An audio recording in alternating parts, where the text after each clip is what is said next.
Good morning everyone, myself Indranil Mondal, Assistant Professor in Mechanical Engineering Department. Today I am going to present an important topic, carburation, related to internal combustion engines and automobile engineering. Let's discuss. These are the main contents of this presentation: carburation, function of carburetor, advantages and disadvantages of carburetor, air-fuel mixtures, working principle of simple carburetor, and analysis of simple carburetor. Let us discuss one by one. What is carburetor and what is carburation? First of all, you have to know these two things. The purpose of carburation is to provide a combustible mixture of fuel and air in the required quantity and quality for efficient operation of the engine under all conditions. Fuel droplets which remain in suspension continue to evaporate and mix with air even during suction and compression processes. The process of mixture preparation is extremely important for spark ignition engines. The process of mixture preparation in a SI engine is called carburation. This air-fuel mixture is prepared outside the cylinder in a device called carburetor. The carburetor atomizes the fuel and mixes with air in different proportions for various load conditions. What are the main functions of carburetor? It must atomize, vaporize and mix the fuel homogeneously with air. It must supply correct amount of air-fuel mixture in correct proportion under all load conditions and speed of the engine. It must run the engine smoothly by supplying correct mixture strength. What are the main advantages of carburetor? Carburetor parts are not expensive as that of fuel injectors, especially AFI, which would give you large savings. With the use of carburetor, you get more air and fuel mixture. In terms of road test, carburetors have more power and precision. Carburetors are not restricted by the amount of gas pumped from the fuel tank, which means that cylinders may pull more fuel through the carburetor that would lead to denser mixture in the chamber and greater power as well. What are the main disadvantages of carburetor? At a very low speed, the mixture supplied by a carburetor is so weak that it will not ignite properly, and for its enrichment at such conditions, some arrangement in the carburetor is required. The working of carburetor is affected by changes of atmospheric pressure. It gives the proper mixture at only one engine speed and load, therefore suitable only for engines running at constant speed increase or decrease. More fuels are consumed since carburetors are heavier than fuel injectors. More air emissions than fuel injectors. Maintenance cost of carburetor is higher than with fuel injection system. These are the main advantages and disadvantages of carburetor. What are the main factors that affect carburation?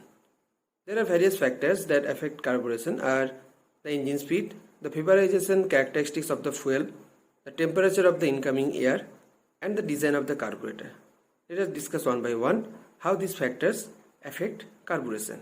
First, the engine speed. Since modern engines are of high speed type, the time available for mixture formation is very limited. For example, an engine running at 3000 rpm has only about 10 milliseconds for mixture induction during intake stroke. When the speed becomes 6000 rpm, the time available is only 5 milliseconds. Therefore, in order to have high quality carburation, that is mixture with high vapor content, the velocity of the air stream at the point where the fuel is injected has to be increased. This is achieved by introducing a venturi section in the path of the air.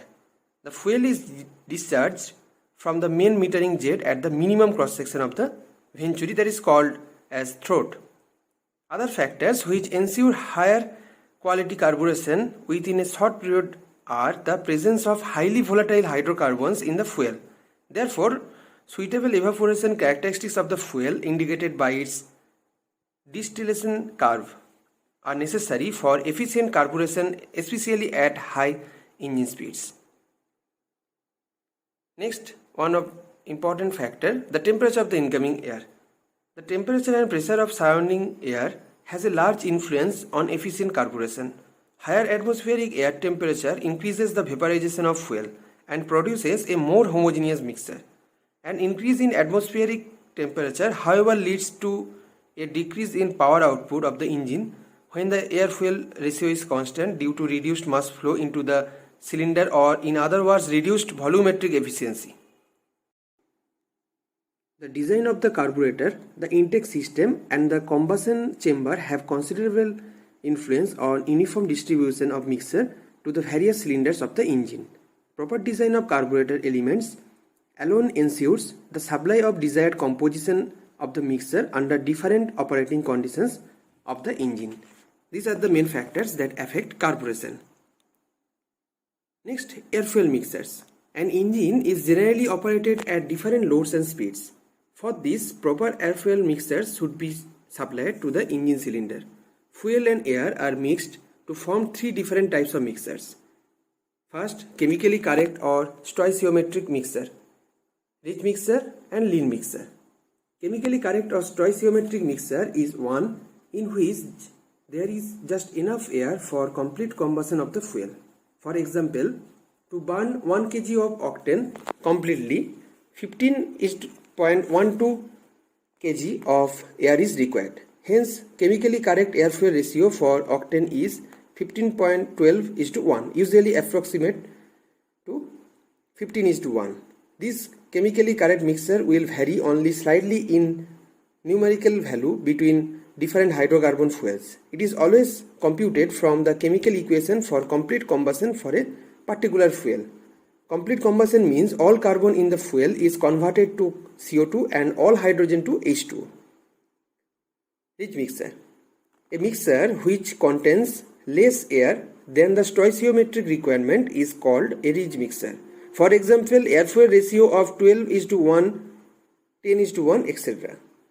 Next, lean mixer. A mixer which contains more air than the stoichiometric requirement is called a lean mixer. For example, air-fuel ratio of 17:1, 20:1, etc.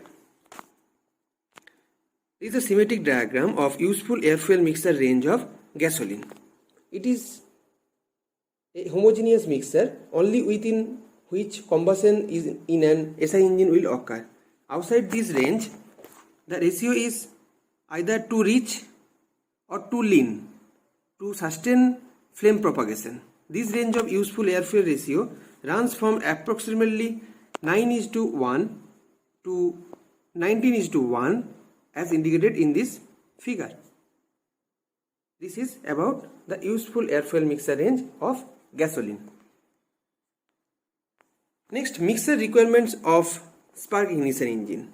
The mixture corresponding to maximum output on the curve is called best power air-fuel mixture, which is richer than the stoichiometric mixture.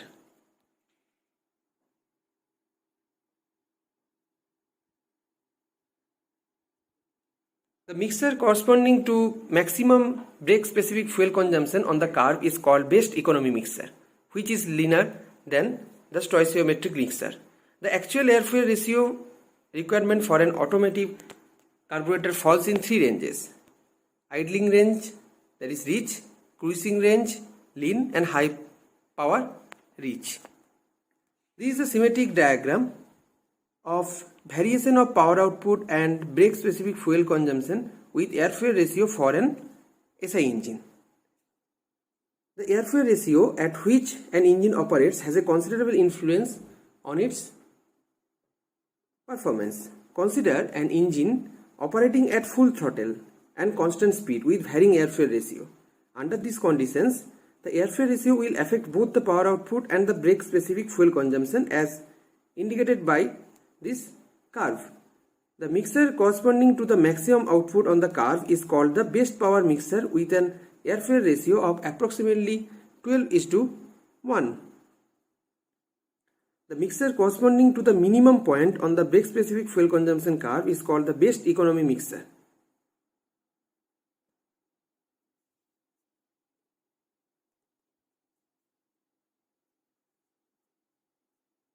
The air-fuel ratio is approximately 16:1. It may be noted that the best power mixture is much richer than the chemically correct mixer, and the best economy mixer is slightly leaner than the chemically correct. This is based on full throttled operation. The air-fuel ratios for the best power and best economy at part throttle are not strictly the same as at full throttle.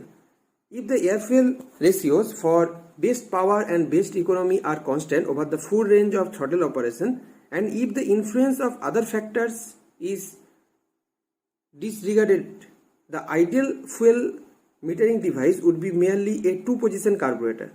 Such a carburetor could be set for the best power mixer when maximum performance is desired, and for the best economy mixer when the primary consideration is the fuel economy. This figure illustrates these points. Next, mixer requirements of at different engine conditions. This is a schematic diagram of anticipated carburetor performance to fulfill engine requirements. There are three ranges: idling range, cruising range, and next one is power range. In case of idling range, during idling, engine operates at no load and closed throttle. The engine requires rich mixer for starting at idling. The horizontal line X exhaust and Z dashed are the two settings that are indicated. Actual engine requirements, however, again preclude the use of such a simple and convenient arrangement. Actual air-fuel mixer requirements in an automotive engine vary considerably from the ideal conditions discussed earlier. For successful operation of the engine, the carburetor has to provide mixers which follow the general shape of the curve ABCD for single cylinder, and A, B dashed, C dashed, D dashed for multi-cylinder. This figure represents a typical automotive engine requirement. The carburetor must be suitably designed to meet the various engine requirements. In idling range, rich mixer is required to compensate for the charge dilution due to exhaust gases from the combustion chamber. Also, the amount of fresh charge admitted is less due to smaller throttle opening. Exhaust gas dilution prevents efficient combustion by reducing the contact between the fuel and air particles. Rich mixer improves the contact of fuel and air by providing efficient combustion at idling conditions. Next, cruising range. Focus is on fuel economy and no exhaust gas dilution, and carburetor has to give best economy mixer, that is lean mixer.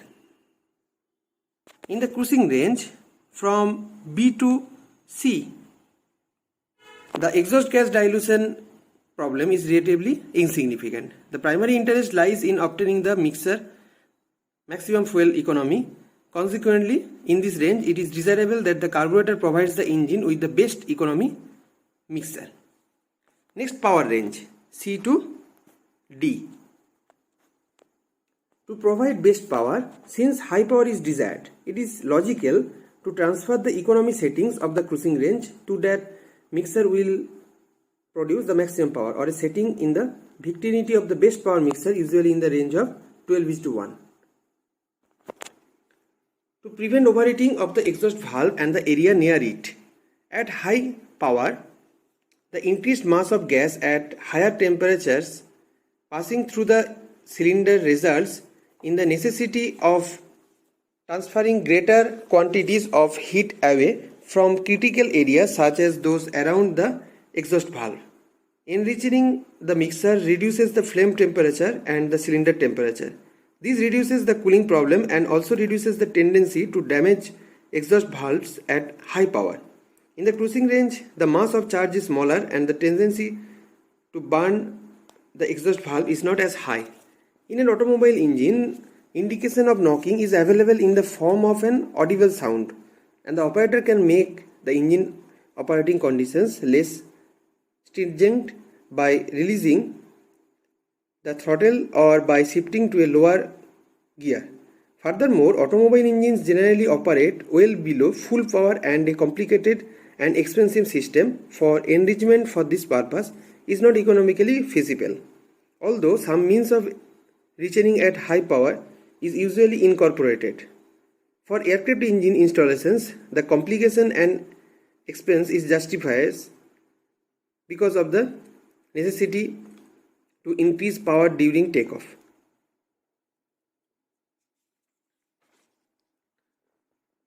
So from this figure, you can understand the anticipated carburetor performance to fulfill engine requirements.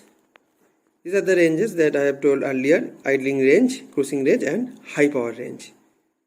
Next, come to the point: basic operation of Venturi tube.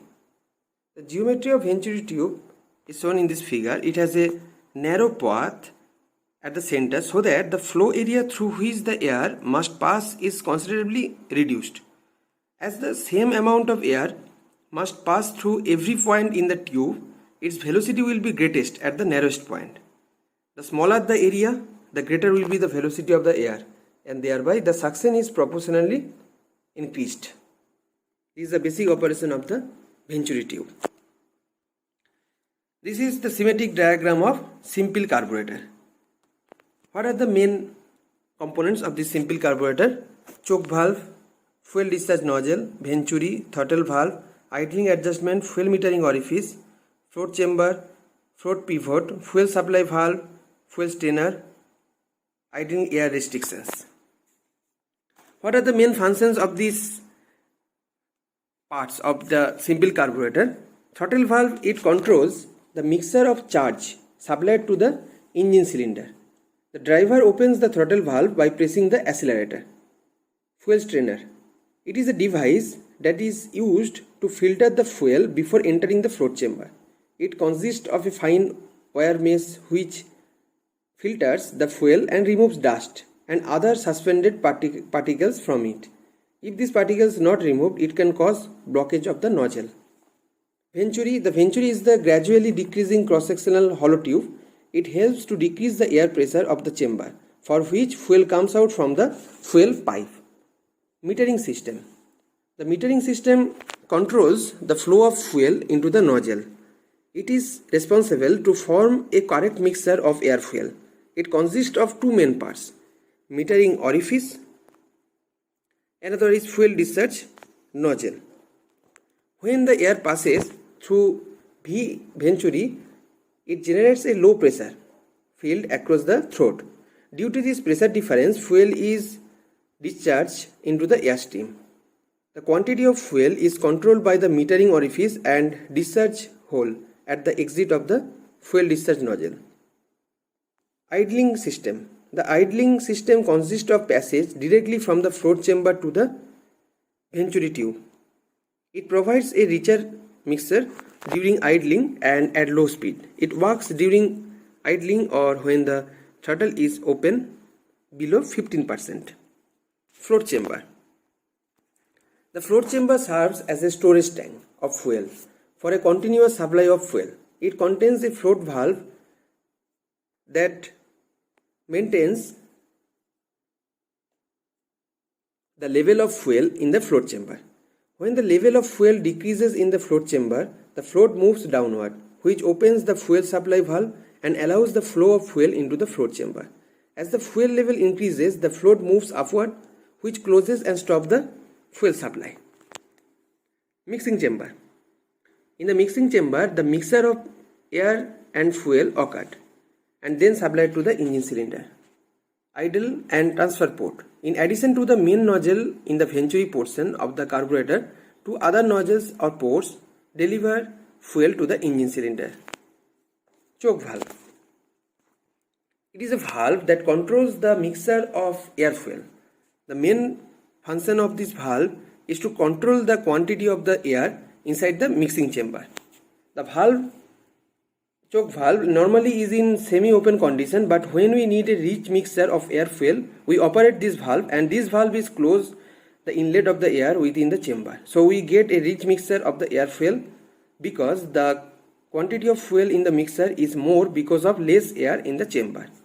In the winter season, when the engine is not starting, we use this choke valve to get supply rich air fuel mixture to the engine cylinder. Let us discuss the working principle of simple carburetor. As the fuel level in the fuel chamber goes down, the float in the float chamber will also goes down. The needle attached to the strainer or to the float will be moved away from the fuel supply valve so that the fuel will come through the strainer, which will be used to separate the solid material formations from the fuel. Once the fuel level reaches the designed level, then the float closes the fuel supply valve with the help of the needle. During the engine suction stroke, the air will be drawn through the venturi tube and the velocity will be gradually increased and reaching the venturi tube. The air velocity will be maximum at venturi's throat and the pressure reaches a minimum value. The fuel discharge valve will inject the fuel at this position. Due to the differential pressure in the float chamber and the venturi throat, the fuel will be automatically discharged into the airstream. The air-fuel ratio will depend on the fuel discharge nozzle size. To control the fuel amount onto the throat, the fuel level in float chamber is maintained slightly below than the fuel discharge nozzle tip height as shown in the above symmetric diagram. This is called the tip of the nozzle. The power output of the engine can be varied by discharging the amount of fuel mixture quantity into the cylinder governed by the throttle valve situated after the venturi tube. This is the basic principle of or working principle of simple carburetor. This is the working principle of simple carburetor I have told you. Now discuss on main parts of simple carburetor elaborately. First, fuel strainer. The float chamber, the choke and the throttle, the main metering and idling system. The fuel strainer. As the gasoline has to pass through a narrow nozzle exit, there is every possibility that the nozzle may get clogged during prolonged operation of the engine. To prevent possible blockage of the nozzle by dust particles, the gasoline is filtered by installing a fuel strainer at the inlet to the float chamber. The strainer consists of a fine wire mesh or other type of filtering device, cone-shaped or cylindrical shaped. The strainer is usually removed well so that it can be taken out and cleaned thoroughly. It is retained in its seat by a strainer plug or a compression spring. The float chamber. The function of a float chamber in a carburetor is to supply the fuel to the nozzle at a constant pressure head. This is possible by maintaining a constant level of the fuel in the float bowl. The float in a carburetor is designed to control the level of the fuel in the float chamber. This fuel level must be maintained slightly below the discharge nozzle outlet holes in order to provide the correct amount of fuel flow and to prevent leakage of fuel from the nozzle when the engine is not operating. The arrangement of a float mechanism in relation to the discharge nozzle is shown in this figure. When the float rises with the fuel coming in, the fuel supply valve closes and stops the flow of fuel into the chamber.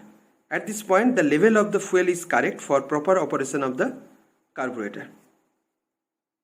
Next, the main metering and idling system.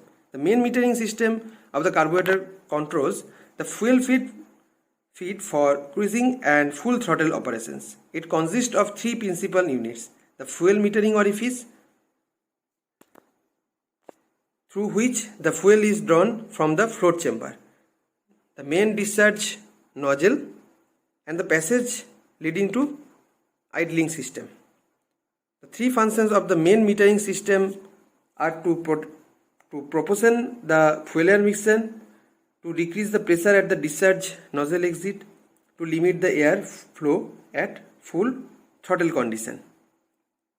The automobiles fitted with SI engine requires a rich mixture for idling and low speed operations.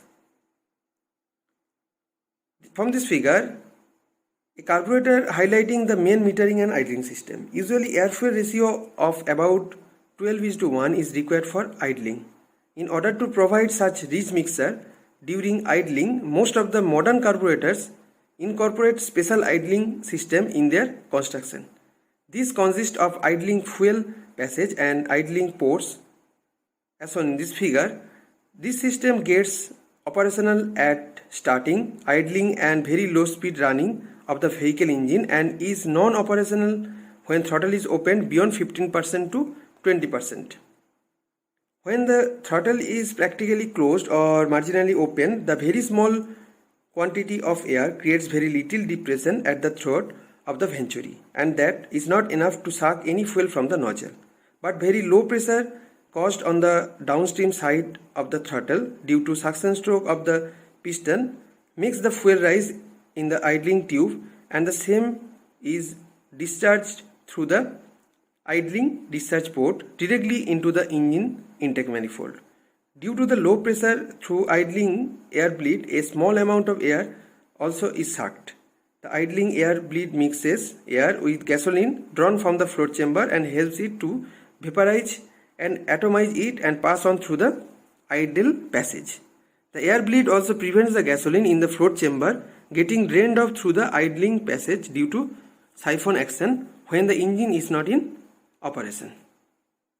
This is all about fuel metering system. Next, the choke and the throttle. A low cranking speed and initial temperature, a very rich mixture 9:1 is required. The most popular method of providing such mixture is by using a choke valve. This is simple butterfly valve located between the entrance to the carburetor and venturi throat.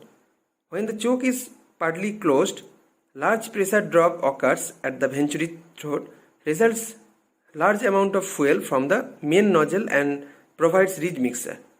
The speed and the output of an engine is controlled by the use of the throttle valve, which is located on the downstream side of the venturi. It is simply means to regulate the output of the engine by varying the quantity of charge going into the cylinder. This is all about the elaborately description of the functions of main parts of a simple carburetor.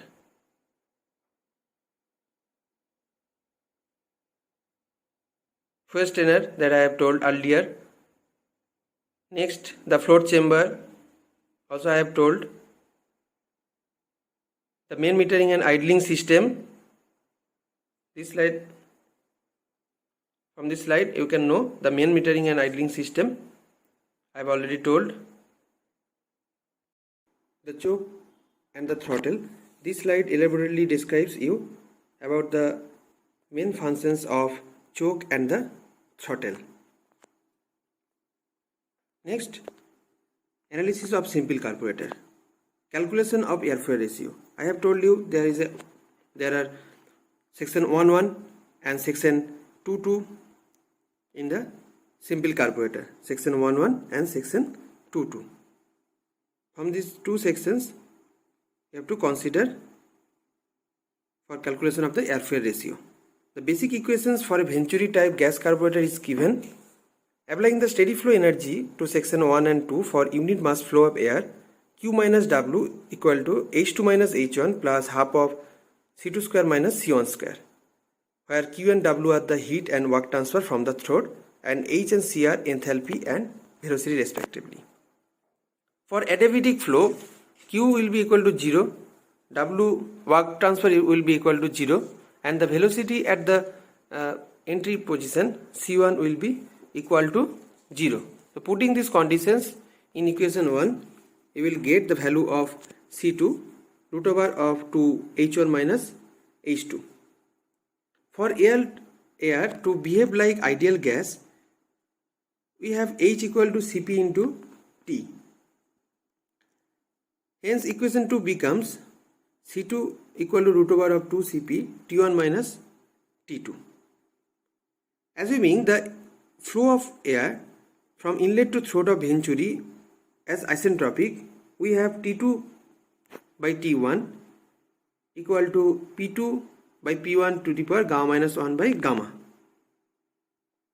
From this you can write this equation 4 as T1 minus T2 will be equal to T1 into 1 minus P2 by P1 to the power gamma minus 1 by gamma. Substituting equation 5 in equation 3, we get the value of C2 root over of 2 into Cp T1 1 minus P2 by P1 to the power gamma minus 1 by gamma. Now mass of flow of air will be equal to rho 1 into C1 into A1 equal to rho 2 into C2 into A2, where A1 and A2 are the cross section area at the air inlet and the venturi throat. To calculate the mass flow rate of air at the venturi throat, we have P1 by P1 rho 1 to the power gamma equal to P2 by rho 2 to the power gamma. From these equations, you will get the value of mass flow of air Ma will be equal to P2 by P1 to the power 1 by gamma into rho 1 A2 root over of 2 Cp T1 into 1 minus P2 by P1 to the power gamma minus 1 by gamma. Substituting this value, you will get the value of Ma A2 P1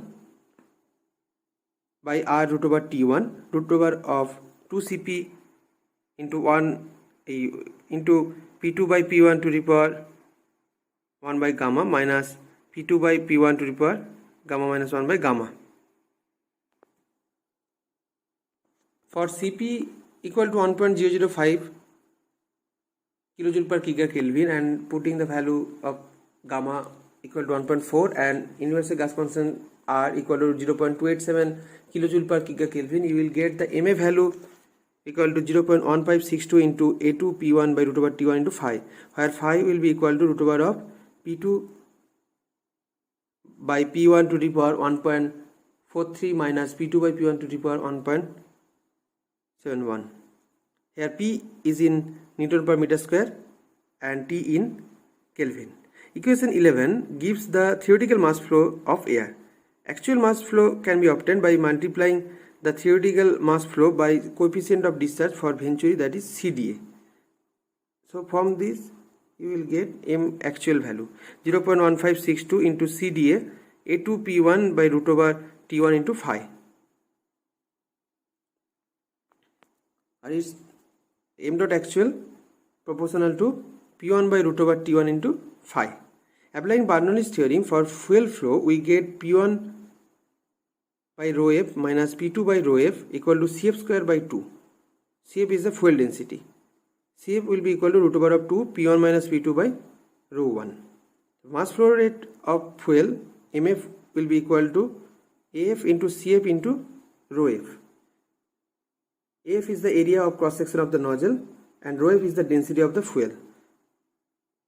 Then you will get M dot F actual CDF equal to into AF root over of 2 rho F into P1 minus P2. CDF is the coefficient of discharge for fuel nozzle. Airfare ratio is equal to, it is the ratio of M actual, M dot A actual by M dot F actual. That means actual mass flow rate of air by actual mass flow rate of fuel. Putting these values, you will get airfare ratio will be equal to P1 by phi root over of 2 T1 rho f into P1 minus P2 minus GZ rho f into 0.1562 CDA A2 by CDF into AF. Airfare ratio neglecting compressibility of air. That means E1 tends to 0.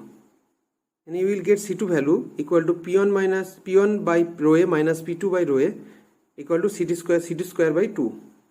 From that you will get the value of C2 root over of 2 into P1 minus P2 by rho A. Ma, putting these values in Ma, A2 into C2 into rho A, then you will get 8 equal to A2 root over of 2 rho A into P1 minus P2. M actual value CDA into A2 root over of 2 rho A P1 minus P2. So airfare ratio will be Ma mass flow rate of air by mass flow rate of fuel. Then you will get the value Ma by Mf equal to CDA by CDF into A2 by AF root over of rho A into P1 minus P2 by rho F P1 minus P2 Okay, so equation 225 indicates that for a Venturi type carburetor, the airflow ratio is a function of ratios of areas, square root of density and discharge coefficient. From this presentation, you will get broad idea about simple carburetor. If you want to get more videos on IC engines and automobile engineering, then please like and subscribe my channel. Thank you.